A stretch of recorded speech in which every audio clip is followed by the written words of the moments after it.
Friends, good morning. Price அ Lord. இன்றைக்கி கல்யாண நாள், திருமண நாள் கொண்டாடுற எல்லோருக்கும் எங்களுடைய வாழ்த்துக்கள். வாங்க இன்றைக்கி என்ன சமையல்னு பார்க்கலாம். இங்கே என்ன இருக்காங்கன்னா, கேரட்டு, வெங்காயம், அப்புறம் ஒரு பச்சை மிளகாய் இருக்காங்க, அப்புறம் சிகப்பு மிளகாயும் போட்டிருக்கேன், உப்பு கொஞ்சம் போட்டிருக்கேன், கடுகு தாளிப்பு போட்டிருக்கேன். இவங்கெல்லாம் கொஞ்சம் வெந்து வரட்டும் ஃப்ரெண்ட்ஸ். இன்றைக்கி என்ன செய்ய போகிறேன்னா, வெள்ளை குருமா செய்ய போகிறேன், தவுஃபூவில் போட்டு செய்ய போகிறேன். இப்போ பாருங்கள், ஒரு சின்ன பீஸ் அன்னாசி பழம் போட்டிருக்கேன். அன்னாசி பழம் சின்ன பீஸ் போட்டிருக்கேன் ஃப்ரெண்ட். ஏன்னா நான் டொமேட்டோ பாய்க்க மாட்டேன் சைவத்துக்கு, அதனால் அன்னாசி பழம் அந்த புளிப்புக்காக பாய்க்கிறேன். பாருங்கள், இப்போ இவங்க நல்லா வதங்கிட்டாங்க. வதங்கினானே நம்ம வேண்டிய அளவுக்கு தண்ணி ஆட் பண்ணிக்கலாம். எவ்வளோ நம்மளுக்கு குருமா வேணுமோ அந்த அளவுக்கு. எனக்கு இன்றைக்கி 2 பேருக்கு தான் வேணும், அதனால் நான் இப்படி இந்த அளவுக்கு ஆட் பண்ணிக்கிட்டேன். பார்க்கலாம். பாருங்கள், இந்தமாரி சைட்டெல்லாம் கொதித்து வராங்கள, இந்தமாரி வர்றப்ப நான் குருமா பவுடர் ஆட் பண்ணிட்டேன்.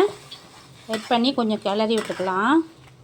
இவங்க எல்லாம் நல்லா அந்த சாந்து எல்லாம் நல்லா வெந்து வர்ற வரைக்கும் வெயிட் பண்ணுவோம் ஃப்ரெண்ட். பாருங்கள், இவங்க எல்லாத்தையும் நல்லா மிளகாய் சாந்து எல்லாம் குருமா தூள் எல்லாம் கலந்து விட்டுட்டுனா, இவங்க எல்லாம் நல்லா கொதித்து சாந்து எல்லாம் வெந்து வரட்டோங்க. பார்க்கலாம். இங்கே என்ன செஞ்சிட்ருக்குறேன்னா, சின்ன மீன் இருக்குங்களா, இவங்க பொடி மீன், இந்த பொடி மீனை பொரிச்சிட்ருக்கேங்க. இங்கே என்ன எடுத்து வச்சுருக்கேன்னா, ராகி கூழ் செஞ்சேங்க. ராத்திரியே ராகி அப்புறம் சோறு எல்லாம் போட்டு வேக வச்சு நல்லா வேக வச்சு எடுத்து வச்சுட்டேங்க. இப்போ வெங்காயம், மல்லி இலை, கொஞ்சம் பச்சை மிளகாய் போட்டிருக்கேங்க, கொஞ்சோண்டு இஞ்சி போட்டிருக்கேங்க. இவங்களை எல்லாத்தையும் நல்லா கிளறிடலாம். இப்போ இவங்க கூட நான் என்ன போட்டிருக்கிறேன்னா, மோர் ஊற்றிருக்கேங்க. தயிரை நல்லா ஒரு 2 சுற்று பிளெண்டரில் 2 சுற்று சுற்றி அவங்க கூட ஊற்றிருக்கேங்க. எனக்கு மோர் கடைய தெரியாதுங்க, அதனால் நான் என்ன செஞ்சிட்டேன்னா, பிளெண்டரில் 2 சுற்று ஊற்றிட்டேன். தயிரை 2 சுற்று சுற்றி இப்போ கலந்து விட்ருக்குறேன் இவங்க கூட. இருங்க, நல்லா கிளறிட்டு பார்க்கலாம். பாருங்கங்க, இங்கே ராகி கூழ் ரெடி ஆகிட்டாங்கங்க. இவங்க ஒரு பக்கம் இருக்கட்டும். உப்பு எல்லாமே சரியாக இருக்காங்க, மிளகாய் எல்லாம் போட்டிருக்கலாம், எல்லாம் செம்ம டேஸ்ட்டாக இருக்காங்கங்க. இவங்க ஒரு பக்கம் இருக்கட்டும்ங்க. பாருங்கள், இவங்க நல்லா கொதித்து வர்றப்ப நான் கொஞ்சமாக எவ்ரிடே மாவு இருக்குல்லங்க, அந்த மாவு கொஞ்சமாக போட்டிருக்கேங்க. 1 ஸ்பூன் போட்டிருக்கேன். இவங்களும் சேர்ந்து எல்லாம் நல்லா கொதித்து வரட்டும். நீங்கள் இந்த மாவு போடும் போது உங்களுக்கு பால் வாசம் வரும்னு நினைக்காதீங்க. சாப்பாடில் வரவே வராதுங்க. இவங்கள்ட்ட நான் இஞ்சி பூண்டு எதுவுமே சேர்க்கலைங்க. வெறும் வெங்காயம் சேர்த்துருக்குறேன், மிளகாய் சேர்த்துருக்குறேன், அப்புறம் கருப்பில், கேரட்டு, அப்புறம் அன்னாசி பழம் சேர்த்துருக்கேங்க, அப்புறம் இந்த தூள் குருமா தூள் போட்டிருக்கேங்க. அவ்வளோதாங்க. பார்க்கலாம். பாருங்கள், இப்போ இவங்க நல்லா கொதிச்சிக்கிட்டு இருக்கிறாங்க, ஸ்லோவாக கொதிச்சிக்கிட்டு இருக்காங்கங்க. இந்த டைமில் நான் என்ன செஞ்சுருக்கிறேன்னா, தவுஃபூ போட்டிருக்கேங்க. தவுஃபூ போட்டுட்டு கொஞ்சம் கொத்தமல்லி போட்டிருக்கேங்க, கொத்தமல்லி தழை போட்டிருக்கேன். இவங்க எல்லாம் கொஞ்சம் நல்லா அடுப்பை வேகமாக வச்சு நல்லா வேக வச்சுருவோம். ஏன்னா சாந்தெலாம் நல்லா வெந்து எண்ணெய் வெளியே வந்துட்டாங்க. இப்போ நம்ம தவுஃபூவும் அந்த போட்டிருக்கோம்ல, அதுக்காக கொஞ்சம் வேகமாக வச்சு நல்லா வேக வச்சுருவோங்க. பாருங்கங்க, சூப்பராக நல்லா வேகமாக வச்சோன்னா நல்லா சூப்பராக கொதித்து நல்லா வெந்து வந்துட்டாங்கங்க. இப்போ இவங்களை எடுத்து வச்சுட்டு அடுத்த ரெசிபிக்கு போகலாங்கங்க. வாங்க பார்க்கலாம். பாருங்கள், அடுத்தது இந்த மீன் பொரிச்சிக்கிட்டு இருக்கேங்க. இந்த மீன் பேர் எனக்கு என்னதுன்னு தெரிலங்க. இந்த மீன் பொரியல் ஓடிக்கிட்டு இருக்கு. அடுத்தது பார்க்கலாம். இப்போ பாருங்கங்க, இங்கே என்ன இருக்காங்கன்னா, வெங்காயம் இருக்காங்க, கேரட் இருக்காங்க, வெள்ளரிக்காய் இருக்காங்கங்க. இவங்கள ஒரு வறுவல் செஞ்சுக்கலாங்கங்க. அப்புறம் கொஞ்சம் உப்பு இருக்காங்கங்க. இவங்க கூடயே இவங்கள ஒரு வறுவல் செஞ்சுக்கலாம். பாருங்கங்க, இந்த வெள்ளரிக்காய் பரட்டு இருக்கிறோம்ல, அந்த வெள்ளரிக்காய் நல்லா வெந்து சுண்டி வந்துட்டாங்கங்க. நல்லா வெந்துட்டாங்கங்க.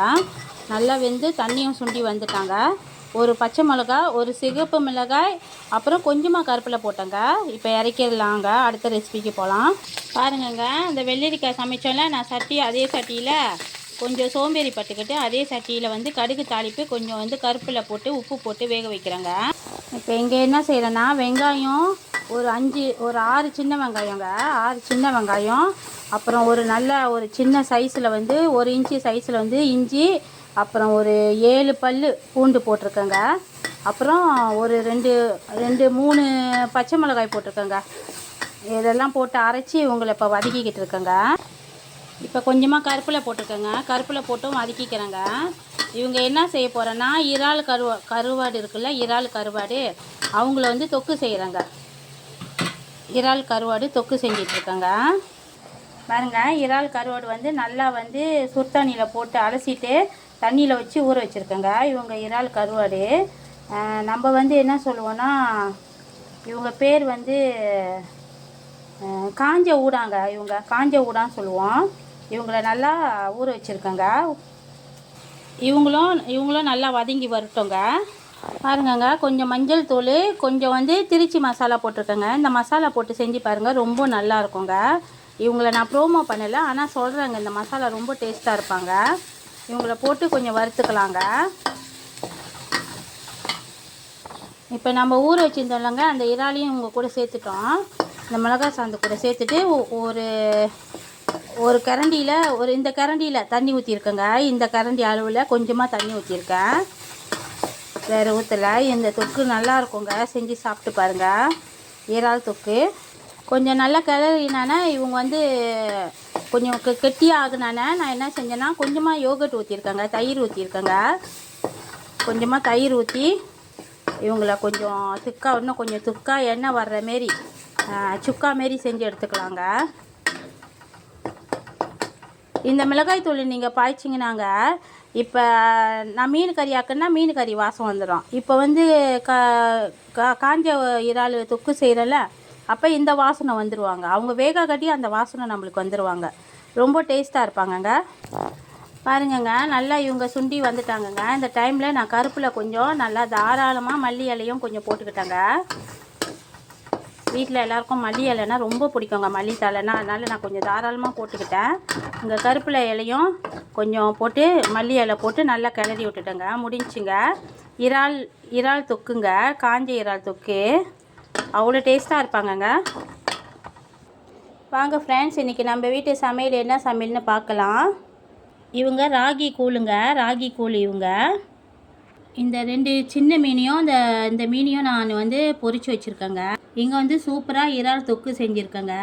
இங்கே வந்து தீமுன்னு வெள்ளரிக்காயும் கேரட்டையும் போட்டு ஒரு பெரட்டல் செஞ்சுருக்கேங்க. இங்கே போட்டு தவுஃபு போட்டு ஒரு சூப்பரான ஒரு குருமாங்க, வெள்ளை குருமா. இங்கே என்னதுன்னா, இந்த தவுஃபு பொரிச்சு வச்சுருக்கேங்க. இவங்க வந்து சாஃப்டான தவுஃபுங்க, இவங்கள பொரிச்சு வச்சுருக்கேன். இவ்வளோ தாங்க இன்றைக்கி நம்ம சாப்பாடு, நம்ம வீட்டு சாப்பாடு. வாங்க சாப்பிடலாம். இந்த வெயிலுக்கு இந்த ராகி கூழ் செஞ்சு சாப்பிடுங்க, ரொம்ப நல்லதுங்க. வாங்க சாப்பிட்லாம். எல்லோருக்கும் நன்றிங்க. மறந்துடாமல் சப்ஸ்கிரைப் பண்ணுங்கள், லைக் பண்ணுங்கள், ஷேர் பண்ணுங்கள். மறக்காமல் பெல் பட்டனையும் அமுத்திடுங்க ஃப்ரெண்ட். தேங்க்யூ. எங்கே ஒரு சின்ன சவுண்டு காணுன்னு பார்க்குறீங்களா? அவங்க இன்னும் தூங்கிக்கிட்டு இருக்காங்கங்க. இன்னும் எழுந்திருக்கல. நாளைக்கு பார்க்கலாங்க. ரொம்ப நன்றிங்க. தேங்க்யூ.